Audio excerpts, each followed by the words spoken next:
بسم اللہ الرحمن الرحیم۔ السلام علیکم۔ جنگ قادسیہ کی مختصر بات کروں گی آج میں۔ روم کا بادشاہ 3.5 لاکھ فوج کے ساتھ مسلمانوں کے مقابلے کے لیے قادسیہ کے میدان میں اترا۔ ادھر مسلمان افواج کی تعداد 30,000 تھی۔ بادشاہ نے مسلمانوں کو پیغام بھیجا کہ اپنا وفد بھیجیں اور مجھ سے بات کریں۔ مسلمانوں کا وفد گیا۔ بادشاہ نے کہا، میں جانتا ہوں کہ بلاد عرب میں کچھ پیدا نہیں ہوتا۔ تم صحرا کے بدو لڑتے اس لیے ہو کہ کچھ مال تمہارے ہاتھ میں آ جائے جس سے تم اپنا گزارا کرو۔ قتل کرتے ہو اور قتل ہوتے ہو صرف روٹی کی خاطر۔ میں تمہیں 10 سال کا بجٹ دیتا ہوں، جاؤ گھروں میں بیٹھو اور کھاؤ۔ صرف روٹی کی خاطر لوگوں کو قتل کرنا انسانیت نہیں ہے۔ اگر یہ تھوڑا ہے تو میں تمہیں ان علاقوں سے زرخیز زمین کا کچھ حصہ دے دیتا ہوں۔ ان زمینوں سے کماؤ اور کھاؤ، لیکن بے وجہ لڑائی کیوں کرتے ہو؟ مسلمانوں نے کہا، نہیں۔ بادشاہ نے پوچھا، پھر کیا چاہتے ہو؟ مسلمانوں نے کہا، اللہ نے ہم میں ایک رسول بھیجا ہے، تم اللہ کے رسول صلی اللہ علیہ وسلم کی بات مان لو تو ہماری ذمہ داری ختم اور تمہاری شروع ہو جائے گی اور ہم واپس چلے جاتے ہیں۔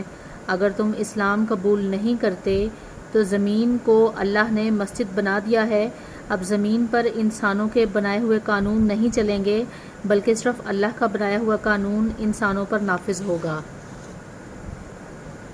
یہ نظام ہم جانتے ہیں، اس لیے یہ نظام ہم چلائیں گے۔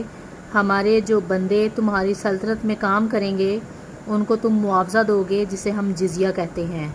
بادشاہ نے کہا، لوگ ہمارے، ملک ہمارا اور نظام تمہارا، یہ کیسے ہو سکتا ہے؟ مسلمانوں نے کہا، لوگ اللہ کے، ملک اللہ کا اور نظام بھی اللہ کا ہوگا۔ بادشاہ نے کہا، اگر میں تمہاری بات نہ مانوں تو کیا کرو گے؟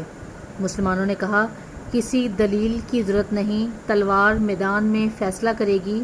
بادشاہ نے کہا، کیا تم دیوانے ہو؟ 30,000 صحرا کے بدو اور میرے پاس 3.5 لاکھ ٹرینڈ فوج، کیا مقابلہ کرو گے؟ مسلمانوں نے کہا، ہمارے ساتھ اللہ ہے۔ غرض کہ جنگ ہوئی۔ تاریخ کی پہلی لڑائی تھی جو 3 دن رات جاری رہی۔ اس سے پہلے جنگ سورج طلوع ہوتے ہی شروع ہوتی اور سورج کے غروب ہونے کے ساتھ بند ہو جاتی۔ سارے رومی میدان میں کٹ گئے۔ مسلمانوں کو اللہ نے فتح دی۔ صدیوں تک قادسیہ کا میدان انسانی ہڈیوں سے فاسفورس بن کر چمکتا رہا جو دور سے نظر آتا تھا۔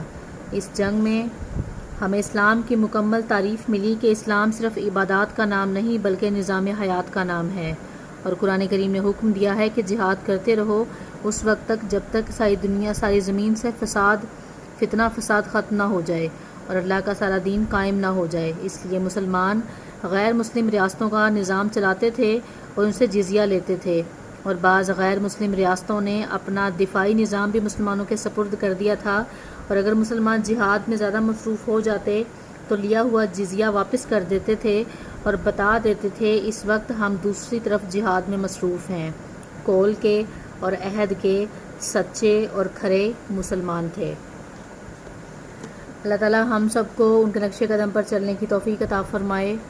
آمین ثم آمین۔ دعاؤں میں یاد رکھیے گا۔ اللہ حافظ۔